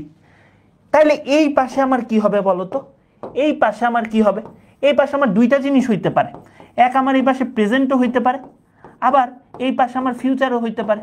তাইলে এখানে ইউ উইল গেট ভিসাও হইতে পারে, ইউ গেট ভিসাও হইতে পারে। তাইলে তোমরা আমাকে এইটার উত্তর দাও তো, 2 নাম্বারটার উত্তর দাও তো কি হবে, 2 নাম্বারটার উত্তর দাও তো কি হবে, দুইটা উত্তর গ্রহণযোগ্য হইতে পারে। আচ্ছা, I will visit you when, দেখো এখানে আই উইল ভিজিট ইউ, এটা কিন্তু আমার ফিউচার, এটা আমার ফিউচার, তারপরে আমার ওয়েন যুক্ত আছে, তাহলে বাকিটুকু আমার কি হবে, প্রেজেন্ট অথবা ফিউচার। তাইলে এখানে আমার কিন্তু দুইটা উত্তর হইতে পারে, এক হইতে পারে ভিজিট, আরেকটা হইতে পারে উইল ভিজিট, বুঝছো, ভিজিট উইল ভিজিট। তাহলে একটা রুলসের ডেপথ জানতে হবে ভাই, সবসময় 2 নাম্বার কেস থেকে প্রশ্ন আসে, বাট তোমার বেলায় তো 1 নাম্বার কেস থেকে প্রশ্ন আসতে পারে, একটু ডিফারেন্ট আসতে পারে, একটু চেঞ্জ আসতে পারে, ঠিক আছে, এই ব্যাপারগুলো কিন্তু খেয়াল রাখতে হবে, এই ব্যাপারগুলো খেয়াল রাখতে হবে, ঠিক আছে। তাইলে তোমরা আমাকে এখন তোমাদেরকে একটা বিরাট মজা দেখাবো, এই পর্যন্ত ক্লিয়ার কিনা বলো তো, এই পর্যন্ত ক্লিয়ার কিনা বলো, এখন একটা বিরাট মজা দেখাবো তোমাদেরকে। যারা সেকেন্ড টাইমার আসো, যারা ঠিক করছো পরীক্ষা দিবা, তারা একটু এটা দেখো, খুবই মজা পাবা, কয়েকটা জিনিস দেখবা, একটু মজা দেখো। এইটা কত সাল, মেডিকেল 24-25, এইটা মেডিকেল 24-25, এইটা কত সাল, এটা আমারও জন্মের আগে, মেডিকেল 2001 সাল। এখানে কি চাইছে ভাই, বাই ডিন্ট অফ কোন ফ্রেজ, খেয়াল করো, বাই ডিন্ট অফ কোন ফ্রেজ, ভালো কথা। এইখানে কি চাইছে, এইখানে হচ্ছে বাই ডিন্ট অফ এর ব্যবহার, এখানে বাই ডিন্ট অফ এর ব্যবহার। তাইলে দেখছো কোয়েশ্চেন ব্যাংক সলভের গুরুত্ব বুঝছো। এখানে তোমার দুইটা জিনিস জানতে হবে, একটা হচ্ছে বাই ডিন্ট অফ একটা প্রিপোজিশনাল ফ্রেজ, এইটা তোমার জানতে হবে, এইটা তোমার জানতে হবে বাই ডিন্ট অফ একটা প্রিপোজিশনাল ফ্রেজ। আরেকটা জিনিস জানতে হবে, এটার মানে হচ্ছে দ্বারা অথবা সাহায্যে, এই জিনিসটা জানতে হবে। আচ্ছা, এখন মজার ব্যাপার হচ্ছে, আরেকটা মজার ব্যাপার দেখাই, এইটা একদম মেডিকেলের স্লাইড, একদম লোগো আলাস। দেখো প্রিপোজিশনাল ফ্রেজ যখন পড়াইতেছিলাম, এখানে আমি একটা এক্সাম্পল দিয়ে দিছি যে কয়েকটা প্রিপোজিশনাল ফ্রেজের উদাহরণ এখান থেকে আসছে। তাইলে তোমার এখান থেকে কয়েকটা জিনিস জানতে হবে, প্রিপোজিশনাল ফ্রেজ কি সেইটা, কিভাবে প্রিপোজিশনাল ফ্রেজ আইডেন্টিফিকেশন হয় সেটা, ঠিক আছে। আবার প্রিপোজিশন, নিচের কোনটা প্রিপোজিশন, এটা থেকেও প্রশ্ন আসছে, বিসিএস এ রেগুলার প্রশ্ন আসছে, এবং বলেই দিয়েছিলাম যেহেতু বিসিএস প্রিলিতে এটা রেগুলারলি আসতেছে, সেহেতু এটা মেডিকেল বা ঢাবিতে চলে আসবে, এটাও চলে আসছে। তাহলে preposition identification, prepositional phrase identification, এবং কিছু কমন প্রিপোজিশনাল ফ্রেজ যেগুলো আছে সেগুলোর মানে জানতে হবে, তাইলেই তোমার প্রিপারেশন কমপ্লিট হবে। তাহলে তোমার প্রিপারেশনের লেয়ারটা বুঝতে পারছো। তো এখন আমরা আসো প্রিপোজিশন অথবা প্রিপোজিশনাল ফ্রেজ কি, এই জিনিসটা একটু পড়ি। আচ্ছা, এখন আমরা ছোটবেলা থেকে পড়ে আসছি না, প্রি অর্থ পূর্বে, পজিশন মানে অবস্থান, এখন কারো আগে অবস্থান করলেই সেটা প্রিপোজিশন, মানলাম। এখন তোমার মনে কিন্তু প্রশ্ন আসা উচিত, ভাই কার আগে অবস্থান? প্রিপোজিশন কার আগে অবস্থান? নাউন, নাউন ফ্রেজ অথবা প্রোনাউন। সহজে আমরা বলতে পারি হচ্ছে তোমার কি বলো তো, নেমিং ওয়ার্ডস। আরে এটা বুঝাইতে গেলে আবার ফ্রেজ বুঝাইতে হবে, ওয়ার্ড বুঝাইতে হবে। আচ্ছা, ওয়ার্ড মানে কি? ওয়ার্ড সাধারণত ধরে নাও একটা শব্দ, দুইটা শব্দ মিলে ওয়ার্ড হইতে পারে, ঠিক আছে, কম্পাউন্ড ওয়ার্ড। বাট ধরে নাও একটা শব্দ থাকলে সেটা হচ্ছে তোমার ওয়ার্ড। আর ফ্রেজ হচ্ছে শব্দগুচ্ছ। শব্দগুচ্ছ মানে কি? অন্তত দুইটা বা তার চেয়ে বেশি শব্দ থাকবে, সেটা হচ্ছে কি আমাদের বলো তো, সেটা হচ্ছে আমাদের ফ্রেজ। এবং ফ্রেজ মানে সেখানে আমাদের সাবজেক্ট অথবা ফাইনিট ভার্বের কম্বিনেশন থাকবে না, অর্থাৎ সাবজেক্ট অথবা ফাইনিট ভার্ব একসাথে থাকবে না। ফাইনিট ভার্বকে পড়াবো, জাস্ট এতটুকু জেনে রাখো, ফ্রেজ মানে শব্দগুচ্ছ। তাইলে আমাদের বইয়ে অনেক রকমের সংজ্ঞা লেখা থাকে, কিন্তু এগুলো কাজে লাগে না। যে জিনিসটা কাজে লাগে সেইটা আমাদের পড়তে হবে। ধরো যখন আমরা শব্দ নিব তখন হয়ে যাবে প্রিপোজিশন, যখন আমরা শব্দগুচ্ছ নিব তখন আমাদের হয়ে যাবে প্রিপোজিশনাল ফ্রেজ। তাহলে যে শব্দ বা শব্দগুচ্ছ, নেমিং ওয়ার্ড বা নাউন, এখানে রহিমটা কি রে ভাই? রহিমটা এখানে কিন্তু নাউন। তাহলে যে শব্দ বা যে শব্দগুচ্ছ নেমিং ওয়ার্ডের ঠিক আগে বসে, আগে বসে নেমিং ওয়ার্ডের সাথে সম্পর্ক স্থাপন করে। এখন বলবা ভাই হিউম্যান রিলেশনশিপই বুঝি না, প্রিপোজিশন না বাক্যে কে কার সাথে রিলেশন করছে এগুলা কিভাবে বুঝবো? খুব সহজ হিসাব ভাই, তোমার এটাও বোঝা লাগবে না। তুমি খালি চিন্তা করবা এই যে এইখানে যে নাউনটা থাকবে বা নাউন ফ্রেজটা থাকবে বা নেমিং ওয়ার্ডটা থাকবে, একে বাক্যের বাকি অংশের সাথে অর্থপূর্ণভাবে যোগ করছে কিনা, এই কথাটা খেয়াল করো। অর্থপূর্ণভাবে যোগ করেছে কিনা। এখন ভাই এইটা তুমি কিভাবে বুঝবা বাক্যে অর্থপূর্ণভাবে যোগ করছে কিনা? খুব সহজ, খুব সহজ। এটারে তুমি বাদ দাও, হি স্যাট রহিম, সে রহিম বসে, এটা কি কোনো অর্থ হয়? হয় না। এটা বাদ দিলে কি কোনো অর্থ হয়? হয় না। তাহলে তুমি আবার এটারে আনো, এই বিসাইড শব্দটারে তুমি যখন আনলা ভাইয়া, এই বিসাইড শব্দটারে তুমি যখন আনলা, সে নাউনকে বাক্যের বাকি অংশের সাথে অর্থপূর্ণভাবে যোগ করছে। তাইলে এটা কি? তাইলে এটা হচ্ছে আমার প্রিপোজিশন, এটা হচ্ছে আমার প্রিপোজিশন। ঠিক আছে, তোমার এইটাও পরীক্ষায় আসছে যে নিচের কোনটা প্রিপোজিশন, এটাও তোমার পরীক্ষায় আসছে প্রিপোজিশন। তাইলে এইটা আমার প্রিপোজিশন হইতে পারে, বাট এইটা আমার কি শব্দগুচ্ছ। সো এটারে আমরা বলবো প্রিপোজিশনাল ফ্রেজ, প্রিপোজিশনাল ফ্রেজ। এখন প্রিপোজিশনাল ফ্রেজের আরেকটা এক্সাম্পল দেখি, আরো ক্লিয়ার হয়ে যাব। ডেটটা কি বলতো? ডেটটা কিন্তু একটা অ্যাবস্ট্রাক্ট নাউন, ঠিক আছে, একটা নাউন, লাস্টে টি এইচ থাকলে সাধারণত সেটা অ্যাবস্ট্রাক্ট নাউন হয়। ধরো এটা হচ্ছে নাউন, অ্যাবস্ট্রাক্ট নাউন থেকেও প্রশ্ন আসছে, এটা হচ্ছে নাউন। আচ্ছা, নাউন ভাই বুঝলাম। এখন তুমি ধরো এটা নাই, my friend is on the point of death, my friend is on the point of death, তার মানে আমার বন্ধু মৃত্যু পথযাত্রী, এখনো সে মরে নাই। তাহলে মাই ফ্রেন্ড ইজ, এইটুকু বাদ দিয়ে দাও, মাই ফ্রেন্ড ইজ ডেথ, তার মানে আমার বন্ধু মরে গেছে। অর্থ এক থাকে, অর্থ এক থাকে না। তাহলে তুমি এটা আবার আনো, তাহলে my friend is on the point of death যদি আমরা বলি, my friend is on the point of death যদি বলি, তাহলে এই নাউনটাকে বাক্যের বাকি অংশের সাথে অর্থপূর্ণভাবে যুক্ত করছে, এজন্য এটাকে আমরা কি বলবো? Prepositional phrase, prepositional phrase. তাহলে তোমরা আমাকে একটা কথা বলো তো, এইটা কি ফ্রেজ হবে বলো তো? My friend is on the point of death. দেখি কারা একটা অ্যাডভান্স স্টুডেন্ট আসছো, এইটা কি হবে বলো তো? এইটা কি হবে বলো তো? লাইফটাতে কি প্রবলেম হয়েছে?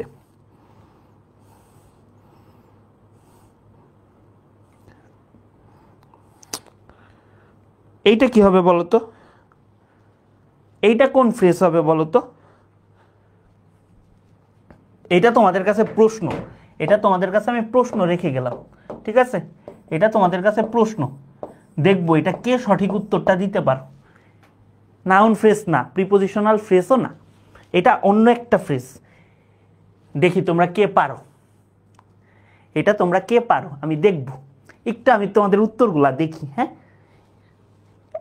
এই একাডেমিকের পোলাপান নাই, বলো তো এটা কোন ফ্রেজ? অ্যাডজেক্টিভ ফ্রেজ না, কাছাকাছি গেছে, কাছাকাছি গেছে। আচ্ছা ঠিক আছে, এই তো ঠিক আছে। রাফিয়া হাসান দিদি, অ্যাডভার্বিয়াল ফ্রেজ, ঠিক আছে তোমারটা। তোমারটা ঠিক আছে, কিভাবে ব্যাখ্যাতে না যাই, কারণ এটা ফ্রেজের উপর আমাদের ডিটেলস ক্লাস হবে, ঠিক আছে।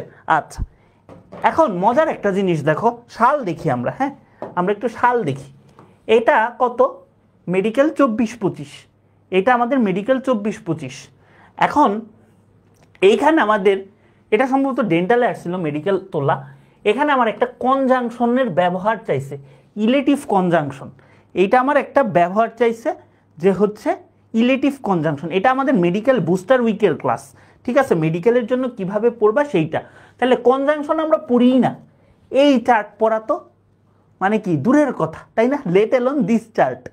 বাট এইটা হচ্ছে আমাদের জানতে হবে, প্রত্যেকটা টপিক সম্পর্কে অ্যাডমিশনে একটু হইলেও নলেজ লাগবে, ঠিক আছে, নইলে তুমি পারবা না, তো তুমি পারবা না, তোমার প্রত্যেকটা জিনিস সম্পর্কেই নলেজ লাগবে। এখন তোমরা আমাকে বলো যে এই জিনিসটা কনজাংশন তুমি জানলা, তোমার আসছে হচ্ছে ইলেটিভ কনজাংশন কোনটা, এইটা ধরো এটা ডেন্টালে আসছিল সম্ভবত, আমার যতটুকু মনে আছে 8-9 সালে আসছিল। এখন এই জিনিসটা তোমার আসছে মেডিকেল 24-25, মেডিকেল 24-25, 15 বছর পরে টপিক রিপিট হয়েছে, ঠিক আছে, 15 বছর পরে টপিক রিপিট হয়েছে।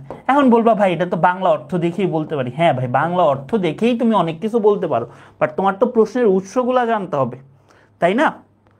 আচ্ছা, তাইলে এখানে তুমি আমাকে বলো তো, you may accept the gift or you may refuse it, তুমি গিফটটা নিতে পারো অথবা তুমি কি করতে পারো, রিফিউজ করতে পারো। তাহলে এটার উত্তর হবে অর।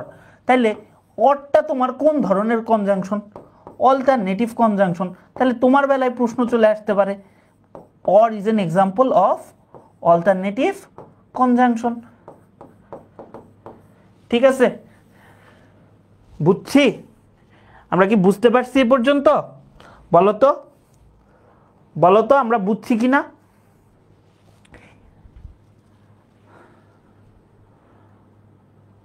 ওকে, চলো আমরা হচ্ছে একটু সামনে আগে। হ্যাঁ, অল্টারনেটিভ, তার মানে আমরা যখন ক্লাস করব তখন কিন্তু আমরা দেখব যে এই প্রত্যেকটা জিনিসেরই শ্রেণী বিভাগ আছে, ঠিক আছে। এই যে অল্টারনেটিভ কনজাংশন কি, বিকল্প বোঝায়। অল্টারনেটিভ মানে কি, বিকল্প, দুই বা ততোধিক জিনিসের মধ্যে বিকল্প। তো এই বিকল্পটাই হচ্ছে অল্টারনেটিভ কানেকশন মানে কনজাংশন। ধরো read or you will fail, পড়ো নয়তো তুমি ফেল করবা বা খারাপ করবা। The players are either tired or nervous, তার মানে কি এখানে আইদার অরটা কি আমি বলতে পারি, অল্টারনেটিভ কনজাংশন। তাইলে হচ্ছে আমাদের উদাহরণ কি কি আছে, এলস হইতে পারে, আইদার হইতে পারে, অর হইতে পারে, আবার আইদার অর হইতে পারে, নাইদার হইতে পারে, তারপর নর হইতে পারে, নেইদার নর হইতে পারে, আদারওয়াইজ হইতে পারে, আবার ওয়াইলও হইতে পারে, ঠিক আছে। এগুলা কি আমার অল্টারনেটিভ কনজাংশন, ঠিক আছে। আচ্ছা, এইটা কি হবে বলো তো, ব্রাভো। আমি মেডিকেলে কোনোদিন এই টপিক থেকে প্রশ্ন আসতে দেখি নাই, ঠিক আছে। এই লাইভ সবার জন্য, এইচএসসি 24-25 সবার জন্য, যারা মেডি অ্যাসপিরেন্ট আছো তাদের সবার জন্য। এইটা আমি কোনোদিন আসতে দেখি নাই, বাট এটা পড়াইছিলাম ক্লাসের সবার লাস্টে, হচ্ছে একটু বলে দিছিলাম যে ইন্টারজেকশন জিনিসগুলা কি কি, ঠিক আছে, বা একটা চার্ট আমরা বলে দিছিলাম যে ইন্টারজেকশনের জন্য এই জিনিসটা তোমরা ফলো করবা। যে আমাদের কি, আমরা বাঙালি কি আবেগী জাতি, ঠিক আছে। তো আবেগ প্রকাশ করার জন্য আমরা যে ওয়ার্ডগুলা হচ্ছে ব্যবহার করি সেটা কি বলতো, সেটা হচ্ছে আমাদের ইন্টারজেকশন। তাহলে আবেগ তো অনেক রকমের হইতে পারে, কোনোটা তোমার দুঃখ, কোনোটা কষ্ট, কোনোটা বেদনা, কোনোটা প্রশংসা, কোনোটা বিরক্তি, ঠিক আছে। তো এই ওয়ার্ডগুলো আমাদের জানতে হবে। যে প্লেজার বা হচ্ছে যেটা আনন্দ সূচক, সেটার জন্য আমরা হুররে, ওয়েলকাম, হুপস এগুলা ব্যবহার করতে পারি। আবার প্রশংসা সূচকের জন্য আমরা ব্র্যাভো ব্যবহার করতে পারি, ওয়েলডান ব্যবহার করতে পারি, গুড ব্যবহার করতে পারি। আবার বিরক্তি প্রকাশের জন্য ফাই, ফাই ফাই, শেম, টুট টুট, ড্যাম, তারপর এগুলা কিন্তু ব্যবহার করি। সো এই চারটা আমরা যদি এক নজর দেখে যেতাম আমরা কিন্তু কনফিডেন্টলি উত্তর করতে পারতাম, ঠিক আছে। আমরা কনফিডেন্টলি উত্তর করতে পারতাম যে এটা আমার কি, এটা আমার ইন্টারজেকশন। বুঝছো? ক্লিয়ার এ পর্যন্ত? বলো তো। হ্যাঁ, ইন্টারজেকশন, ঠিক আছে। তো এইটা আমাদের নতুন টপিক, আমি দেখাইতে পারতাম এটা হচ্ছে আমাদের এখান থেকে আসছে, বাট না, আমি হচ্ছে এটা পড়াই নেই। যে জিনিস আমি পড়াই নেই মেডিকেল ব্যাচে, আমি বলবো না যে এটা আমি পড়াইছি, বাট এটার হাফ পড়াইছি। এটার উত্তরটা কি হবে বলো তো, এটার উত্তরটা কি হবে? তোমাদের আমি একটু কমেন্টগুলা দেখি, এটার উত্তরটা কি হবে, এটার উত্তরগুলা কি হবে একটু বলো তো। এটার উত্তরগুলা কি হবে? উত্তরগুলা বলো আমাকে।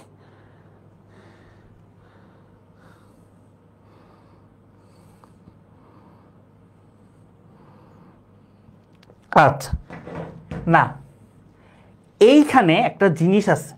ধরো এই পার্টটুকু নাই তোমার, ঠিক আছে, এই পার্টটুকু নাই।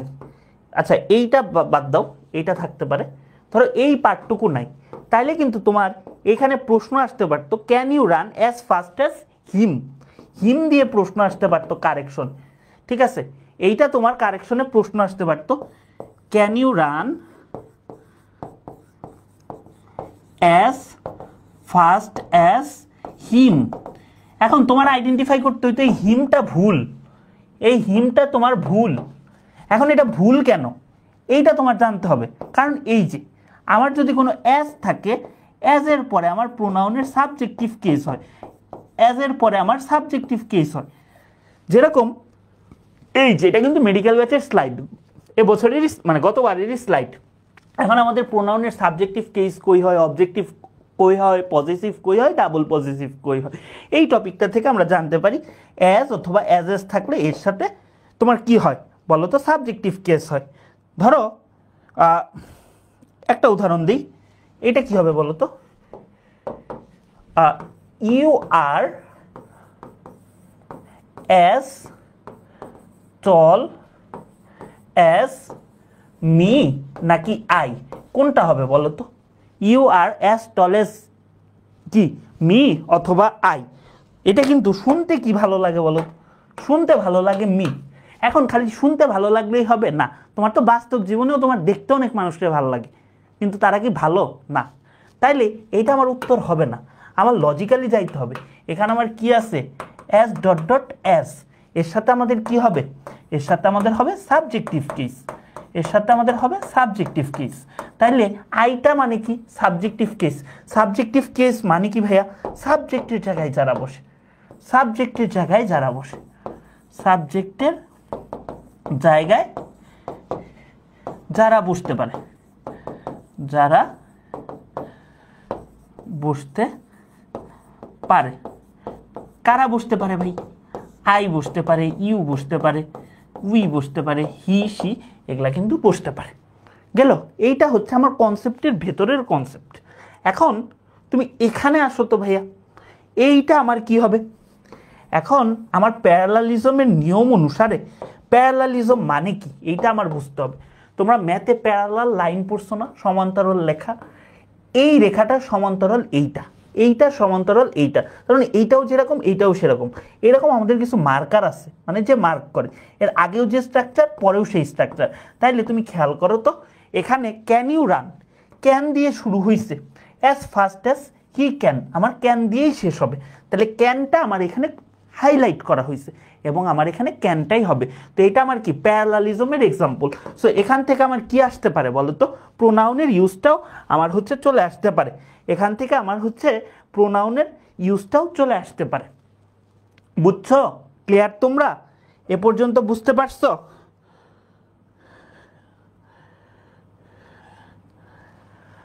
আচ্ছা, সো এই জিনিসগুলা কিন্তু পড়তে হবে এবং এই স্লাইডটা হচ্ছে তোমার প্রশ্নর খনি। এখান থেকে যে কত প্রশ্ন আসছে জাস্ট হিসাব করে মানে দেখানো যাবে না যে অ্যাডমিশনের জন্য এটা কতটা ইম্পর্টেন্ট। মেডিকেলের জন্য তো ইম্পর্টেন্ট, ঢাকা ভার্সিটির জন্য এটা ইম্পর্টেন্ট, ঠিক আছে? আচ্ছা চলো আমরা হচ্ছে সামনে যাই, তাহলে এটা আমরা খেয়াল রাখবো। আচ্ছা, এগুলা হচ্ছে ভয়েস চেঞ্জ। আমি ভাই ভয়েস চেঞ্জ নিয়ে খুব একটা কথা বলতেই আগ্রহী না, কারণ আমরা ক্লাস 7 থেকে পড়ে আসছি, তাই না? এইটা কি হবে বলো তো, এইটা তোমরা আমাকে উত্তর দাও, এইটা কি হবে তোমরা আমাকে একটু উত্তর দাও, তোমরা বলো। এখন ভয়েস আর ন্যারেশনের প্যাটার্নটা বোঝা দরকার আমাদের। ভয়েস ভার্সেস ন্যারেশন 21 সালের আগ পর্যন্ত একটা রেগুলার 1 নাম্বার এই দুইটা থেকে আসতো। আমরা কিন্তু গত বছর একটা ডেডিকেটেড ক্লাস দিছিলাম ভয়েস ন্যারেশনের উপর, এবং এই ক্লাস থেকেই দুইটা প্রশ্ন আসছে। এটা ক্লাস থেকে আসার মতো জিনিস না, এটা ক্লাস 8-এর থেকে মানুষ পড়ে আসে, ঠিক আছে? বাট এই ভয়েস ন্যারেশন থেকে একটা না একটা প্রশ্ন আসতো, মাঝখানে কয়েক বছর আসে নাই, বাট আবার কিন্তু আসা শুরু করছে। এবং আমাদের ফার্স্ট ফেজের 4 নাম্বার ক্লাসটা কিন্তু ভয়েস ন্যারেশন। তো ন্যারেশন তোমার হচ্ছে কিসে ছিল বলো তো? এইচএসসিতে আছে, এইটা তোমার জন্য হেল্পফুল হবে। এবং ভয়েসটাও কিন্তু তোমার রাইট ফর্ম অফ ভার্বে এইচএসসির জন্য কোনো কোনো জায়গায় লাগে, যেটা রাইট ফর্ম অফ ভার্বে দেখাইছি। সো তুমি যদি এই ক্লাসটা করো তোমার কিন্তু একাডেমিকের জন্য কাজ হয়ে যাচ্ছে। তাইলে এইটা কি হবে বলো তো, আই হ্যাভ লস্ট মাই বুক, এটা তো বোঝাই যায় মাই বুক হ্যাজ বিন লস্ট। তার মানে এখানে আমার দুইভাবে হইতে পারে, একটা আমার অ্যাক্টিভ ভয়েস দেয়া থাকতে পারে, সেটাকে আমরা প্যাসিভে নিব, আবার আমার এটাকে প্যাসিভে দেওয়া থাকতে পারে, আমি অ্যাক্টিভে নিব। ঠিক আছে, সো দুইটা জিনিসই আমার হইতে পারে।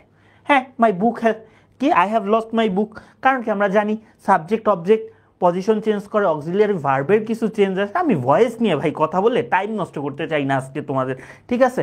তো এগুলো আমরা ডিটেলসে পড়ছি। এই যে দেখছো যে প্রেজেন্ট পারফেক্ট টেন্স থাকলে কিভাবে চেঞ্জ হয়। দেখো ভয়েস থেকে আরেকটা প্রশ্ন আসছে, ভয়েস থেকে আমাদের আরেকটা প্রশ্ন আসছে, এইটার উত্তর কি হবে বলো তো?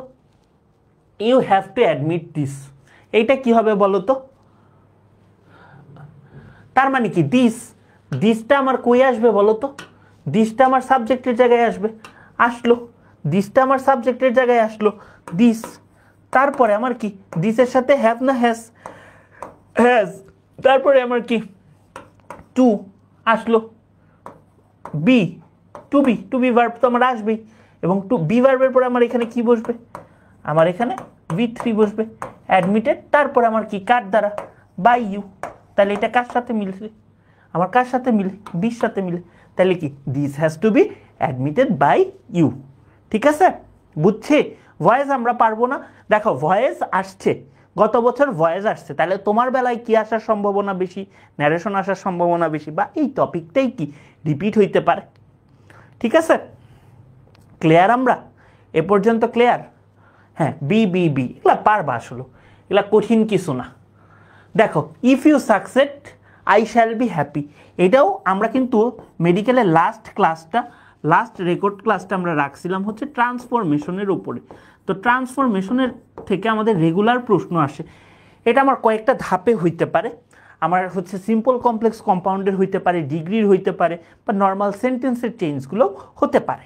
ঠিক আছে, এটা কিন্তু আমরা ক্লাসে করাইছি, এবং ট্রান্সফরমেশন আমরা পড়তে মানে তিতা অবস্থা, তাই না? সো আমাদের ইফের রুলসটা আমরা জানি, এখানে কি if you succeed I shall be happy. তাইলে আমার এখানে কি করব বলো তো? ইফ ইউ সাকসিড এটার আমি নাউন ফ্রেজে বানাইতে পারি। তাহলে এটার আমি যদি নাউন ফ্রেজে বানাই, তাহলে আমার এটা, আচ্ছা সরি, এটা কি হইল?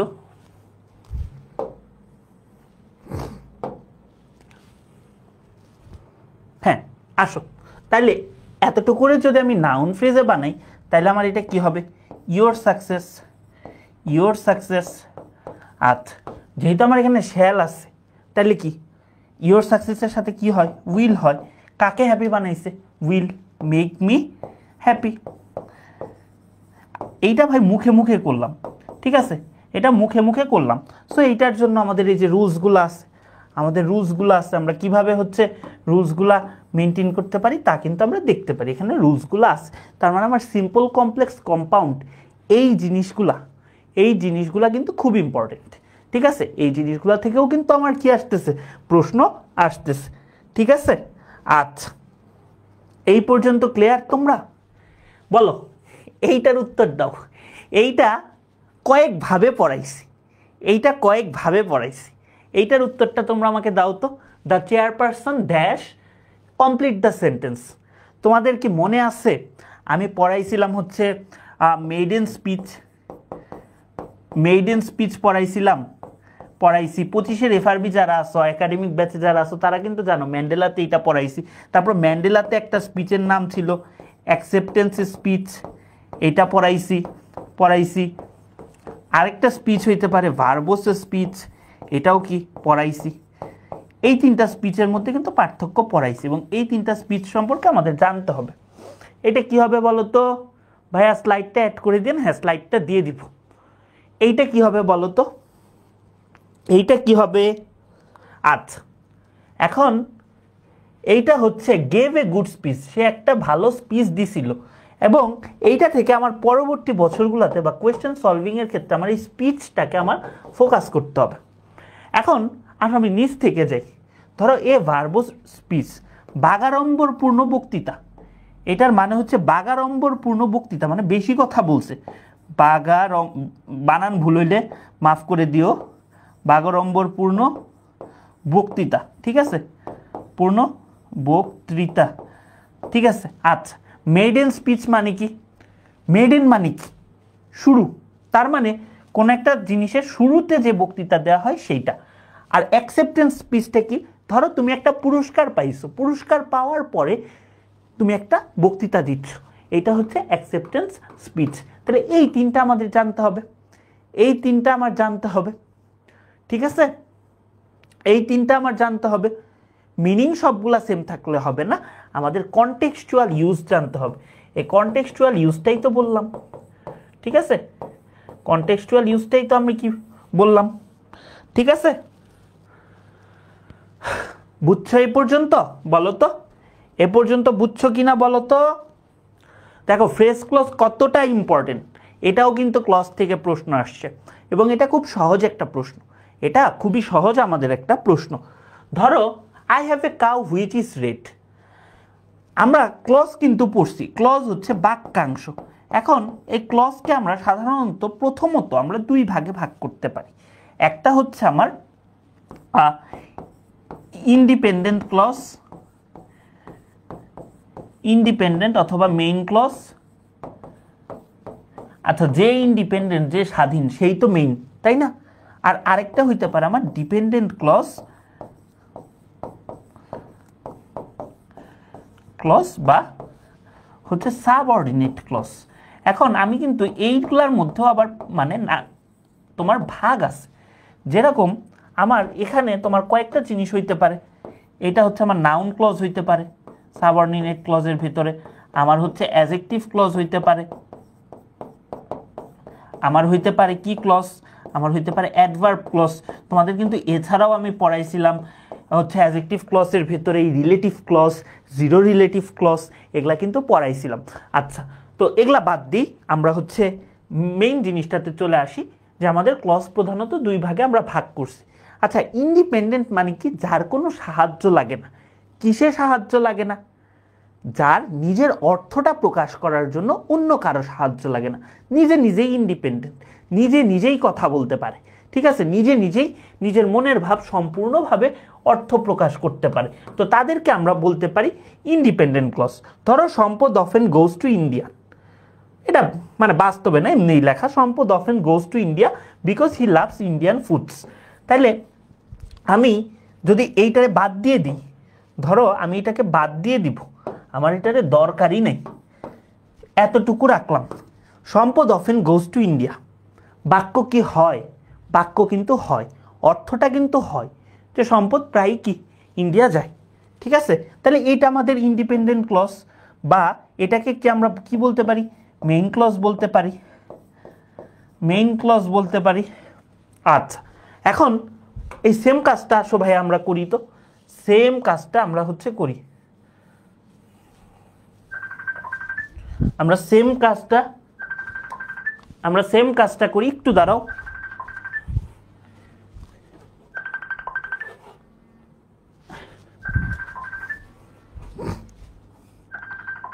হ্যাঁ, আমরা সেম কাজটা করি, আসো। সেম কাজটা হচ্ছে এই যে ধরো আমরা এই পার্টটাকে বাদ দিয়ে দিলাম, এই পার্টটাকে বাদ দিয়ে দিলাম, দিয়ে আমি এতটুকু রাখলাম, because he loves Indian foods, এতটুকু রাখলাম। কারণ কি? সে ইন্ডিয়ান খাবার পছন্দ করে, কারণ সে হচ্ছে ইন্ডিয়ান খাবার পছন্দ করে না, পছন্দ করি না ভাই, এটা লেখা। আচ্ছা, এটা কি তোমার হচ্ছে কি নিজে নিজে অর্থ প্রকাশ পায় না, তার কি এর হেল্প লাগতেছে, তাহলে এ কি এর উপর ডিপেন্ডেন্ট, এর উপর নির্ভরশীল।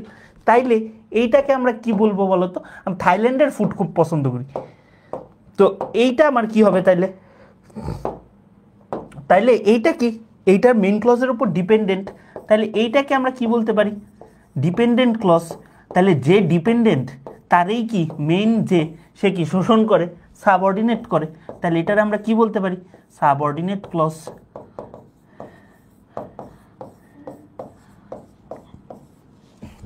তাইলে তোমরা আমাকে এখন উত্তর দাও, তোমরা আমাকে এখন এইটার উত্তরটা দাও যে I have a cow which is red, এখানে আমার মেইন ক্লজ কোনটা বা প্রিন্সিপাল ক্লজ কোনটা?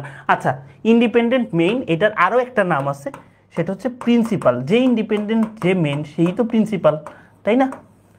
Principal clause. তাহলে বলো তো এটা কি হবে? এইটা কি হবে বলো তো? আচ্ছা দেখো, এখানে হুইচ ইজ রেড এটা বাদ দিয়ে দাও। আই হ্যাভ এ কাউ কি নিজে নিজেই অর্থ প্রকাশ করে, তাহলে একে আমরা কি বলতে পারি? ইন্ডিপেন্ডেন্ট মেইন ক্লজ অথবা প্রিন্সিপাল ক্লজ। তাহলে কি আই হ্যাভ এ কাউ, আর বাকিটুকু যতটুকু বাদ দিলাম এইটা আমার কি হবে বলো তো? এইটা আমার কি হবে? এইটা কিন্তু আমার হবে হচ্ছে তোমার কি ডিপেন্ডেন্ট ক্লজ,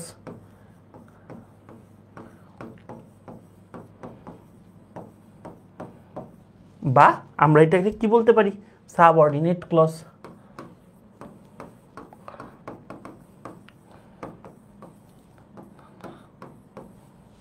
ঠিক আছে, ক্লিয়ার? বুঝতে পারছো? তাইলে আমাদের তাহলে কি ক্লজের ভেতরে এই পার্টগুলোও জানা থাকা লাগবে, আমাদের এই পার্টগুলোও কি জানা থাকা লাগবে। ঠিক আছে, ওকে, বলো এই পর্যন্ত ক্লিয়ার কিনা বলো তো? এই পর্যন্ত ক্লিয়ার কিনা? এইটাও আমার টাইপের মধ্যে থেকেই আসা প্রশ্ন। ঠিক আছে, এইগুলাও বিগত সালে আসছে, বিগত সালের টপিকগুলাই রিপিট হয়েছে। এইটা কে পারবা বলো তো? এইটা কে পারবা বলো তো? এইটা কে পারবা বলো তো? তোমাদেরকে কয়েকটা আমি কথা বলি। ধরো আমরা কি জানি বলো তো?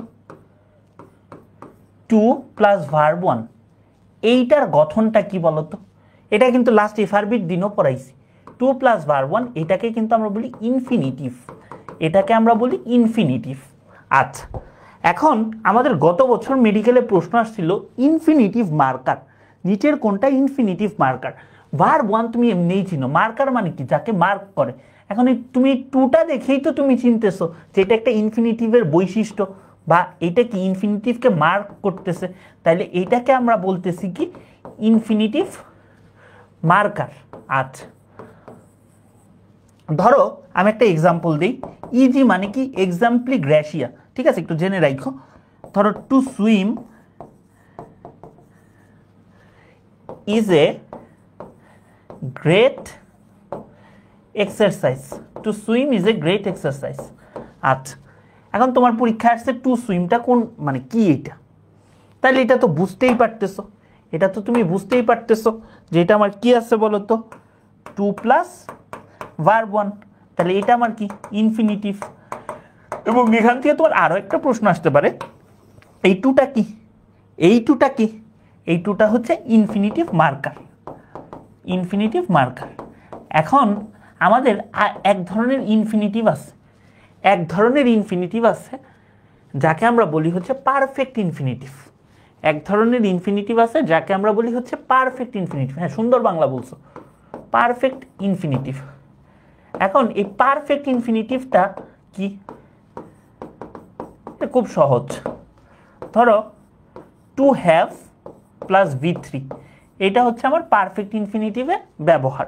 টু হ্যাভ প্লাস V3, যেরকম এই যে ধরো কোনো একটা কাজ আগেই ঘটছে বা পূর্বেই ঘটছে, এরকম বোঝাইলে আমাদের 2 প্লাস ভার্ব 1 না হয়ে আমাদের কি হয় বলো তো? To have plus V3।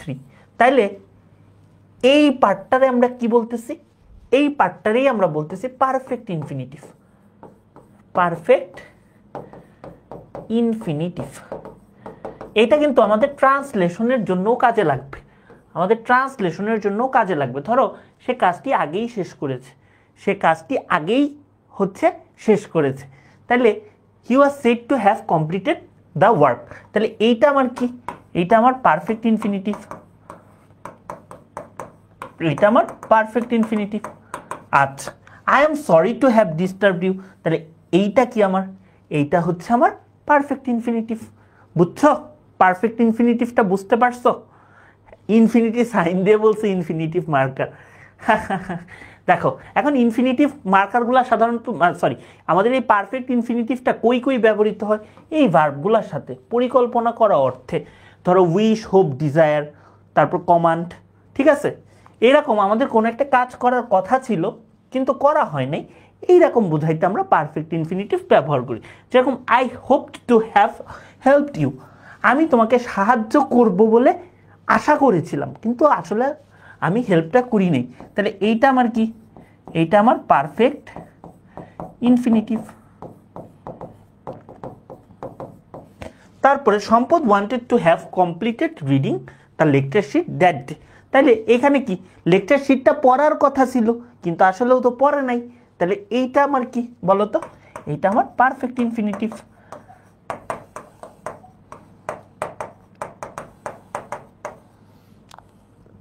ঠিক আছে, আচ্ছা এইটার উত্তরটা দাও তো, এটা আমার স্লাইডে ছিল, এইটার কি কি হবে, এইটার উত্তরটা দাও তো। আচ্ছা এইটার উত্তরটা দেওয়ার চেয়ে তোমরা এইটা পারতেছো কিনা এইটা দেখা ইম্পর্টেন্ট, এবছরেরটা পারতেছো কিনা এটা আমাকে বলো। He seems to have acted rightly, এটা কিসের উদাহরণ, এই যে টু হ্যাভ প্লাস V3, তাহলে টু হ্যাভ প্লাস V3 হলে সেটা কি, সেটা হচ্ছে পারফেক্ট ইনফিনিটিভ, পারফেক্ট ইনফিনিটিভ, তাহলে এটা কি পারফেক্ট ইনফিনিটিভ। বুঝছো, সহজ না, কনসেপ্ট জানতে হবে, কনসেপ্ট যত বেশি জানবা তত হচ্ছে তুমি বেশি উত্তর করতে পারবে এবং তোমার জন্য ততটাই হেল্পফুল হবে। আচ্ছা আচ্ছা লাস্ট কোশ্চেন, গ্রামার, গ্রামার আমরা এতক্ষণ পড়লাম, গ্রামার কি সহজ না, গ্রামার এভাবে যদি তোমাদেরকে পড়াই, এসিএস মেডিকেল প্রাইভেট ব্যাচ তোমরা আমার সাথে পরিচিত, আমি কিভাবে পড়াই তোমরা ম্যাক্সিমাম স্টুডেন্ট জানো, সো এইভাবে যদি আমরা গ্রামার আইটেমটা পড়াই তোমরা পারবা না বলো তো? গ্রামার যে এতক্ষণ পড়াইলাম তোমাদের কি কোথাও কোনো কিছু বুঝতে সমস্যা হয়েছে বলো তো? আমরা প্রায় 1 ঘন্টা 15 মিনিট পড়লাম, কোথাও কি মানে বুঝতে সমস্যা হয়েছে যে ভাইয়া এই পার্টটা বুঝি নাই বা ওই পার্টটা আরেকবার বললে ভালো হয়, তাহলে বলো। আর যদি সেটা না থাকে তাহলে হচ্ছে আমরা এই ভোকাবুলারিটা একটু দেখব, ঠিক আছে? হ্যাঁ এটা তো ক্লাস পার্সন সবাই জানি আমরা। আচ্ছা এইটাও কিন্তু নতুন প্রশ্ন না, এইটার আমার সালটা মনে নেই, বুঝছো, এটার আমার সালটা মনে নাই, এইটা আমার সম্ভবত হচ্ছে আমার সিইউতে আসছিল একবার, ঠিক আছে? এটা চিটাগাং ইউনিভার্সিটিতে একবার আসছিল। আর্টিসান মানে কি, শিল্পী, ঠিক আছে, শিল্পী, এটা ইন্ট্রোডাক্টরি দেয়ার বলা হয়, দেয়ারকে ইন্ট্রোডাক্টরি দেয়ার বলা হয়, তো এইটা কি শিল্পী, তো আমরা এটারে কি কি ক্রাফট পারসন বলতে পারি। তাইলে আমাদের প্রথম কাজ কি বলো তো? এখন আমি ওভারঅল তোমাদের কিছু প্রশ্ন নিই। আমাদের ভোকাবুলারি অনেক বড় একটা সাগর, বুঝছো?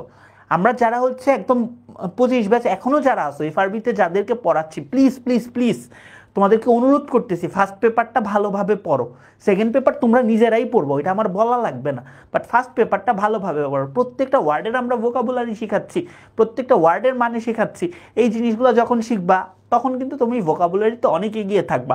এবং যে কোনো প্রতিযোগিতামূলক ভর্তি পরীক্ষার জন্য ভোকাবুলারি পড়তে হয় বিগত বছরের প্রশ্ন, মেডিকেলের জন্য কি পড়তে হয়, মেডিকেল, ডেন্টাল, ঢাকা বিশ্ববিদ্যালয়, বিসিএস, এই 4টা পড়ার পর তুমি অন্যগুলোও দেখতে পারো।